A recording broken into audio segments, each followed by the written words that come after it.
مومنوں، اپنے صدقات و خیرات احسان رکھنے اور ایذا دینے سے اس شخص کی طرح برباد نہ کر دینا جو لوگوں کو دکھاوے کے لیے مال خرچ کرتا ہے اور اللہ اور روز آخر پر ایمان نہیں رکھتا، تو اس کے مال کی مثال اس چٹان کی سی ہے جس پر تھوڑی سی مٹی پڑی ہو اور اس پر زور کا مے برس کر اسے صاف کر ڈالے۔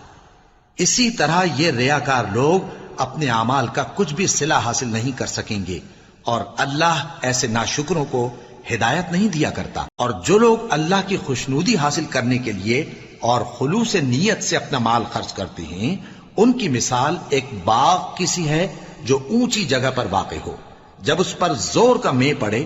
تو دگنا پھل لائے، پھر اگر مے نہ بھی پڑے تو خیر پھوار ہی صحیح، اور اللہ تمہارے کاموں کو دیکھ رہا ہے۔ بھلا تم میں کوئی یہ چاہتا ہے کہ اس کا کھجوروں اور انگوروں کا باغ ہو جس میں نہریں بہہ رہی ہوں اور اس میں اس کے لیے ہر قسم کے میوے موجود ہوں، اور اسے بڑھاپا آ پکڑے اور اس کے ننھے ننھے بچے بھی ہوں، تو ناگہاں اس باغ پر آگ کا بھرا ہوا بگولا چلے، پس وہ جل جائے۔ اس طرح اللہ تم سے اپنی آیتیں کھول کھول کر بیان فرماتا ہے تاکہ تم سوچو اور سمجھو۔ مومنوں، جو پاکیزہ اور عمدہ مال تم کماتے ہو اور جو چیزیں ہم تمہارے لیے زمین سے نکالتے ہیں ان میں سے اللہ کی راہ میں بھی خرچ کرو، اور بری اور ناپاک چیزیں دینے کا قصد نہ کرنا کہ اگر وہ چیزیں تمہیں دی جائیں تو بجز اس کے کہ لیتے وقت آنکھیں بند کر لو، ان کو کبھی نہ لو، اور جان رکھو کہ اللہ بے نیاز ہے، خوبیوں والا ہے۔ شیطان تمہیں تنگ دستی کا خوف دلاتا اور بے حیائی کے کام کرنے کو کہتا ہے، اور اللہ تم سے اپنی بخشش اور رحمت کا وعدہ کرتا ہے، اور اللہ کشائش والا ہے، سب کچھ جاننے والا ہے۔ وہ جس کو چاہتا ہے دانائی بخشتا ہے، اور جس کو دانائی ملی بے شک اس کو بڑی نعمت ملی۔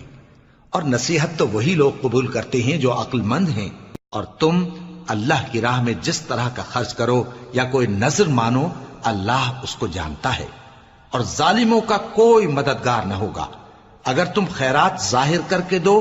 تو وہ بھی خوب ہے، اور اگر پوشیدہ دو اور دو بھی ضرورت مندوں کو تو یہ تمہارے لیے بہتر ہے، اور اس طرح کا دینا تمہارے گناہوں کو بھی دور کرے گا، اور اللہ کو تمہارے سب کاموں کی خبر ہے۔ اے نبی صلی اللہ علیہ وآلہ وسلم،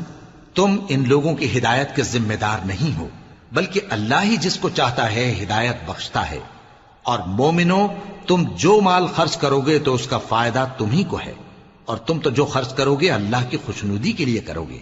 اور جو مال تم خرچ کرو گے وہ تمہیں پورا پورا دے دیا جائے گا اور تمہارا کچھ نقصان نہیں کیا جائے گا۔ اور ہاں، تم جو خرچ کرو گے تو ان حاجت مندوں کے لیے جو اللہ کی راہ میں رکے بیٹھے ہیں اور ملک میں کسی طرف جانے کی طاقت نہیں رکھتے اور مانگنے سے آر رکھتے ہیں، یہاں تک کہ نہ مانگنے کی وجہ سے ناواقف شخص ان کو تونگر خیال کرتا ہے، اور تم قیافے سے ان کو صاف پہچان لو کہ حاجت مند ہیں، اور شرم کے سبب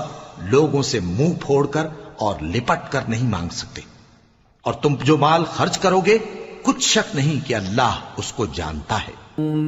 جو لوگ اپنا مال رات اور دن اور پوشیدہ اور ظاہر اللہ کی راہ میں خرچ کرتے رہتے ہیں، ان کا صلہ ان کے پروردگار کے پاس ہے، اور ان کو قیامت کے دن نہ کسی طرح کا خوف ہوگا اور نہ غم۔ جو لوگ سود کھاتے ہیں وہ قبروں سے اس طرح حواس باختہ اٹھیں گے جیسے کسی کو جن نے لپٹ کر دیوانہ بنا دیا ہو، یہ اس لیے کہ وہ کہتے ہیں کہ سودا بیچنا بھی تو نفع کے لحاظ سے ویسا ہی ہے جیسے سود لینا،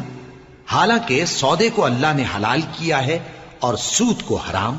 تو جس شخص کے پاس اللہ کی نصیحت پہنچی اور وہ سود لینے سے باز آ گیا تو جو پہلے ہو چکا وہ اس کا، اور قیامت میں اس کا معاملہ اللہ کے سپرد، اور جو پھر لینے لگا تو ایسے لوگ دوزخی ہیں کہ ہمیشہ دوزخ میں جلتے رہیں گے۔ اللہ سود کو نابود یعنی بے برکت کرتا اور خیرات کی برکت کو بڑھاتا ہے،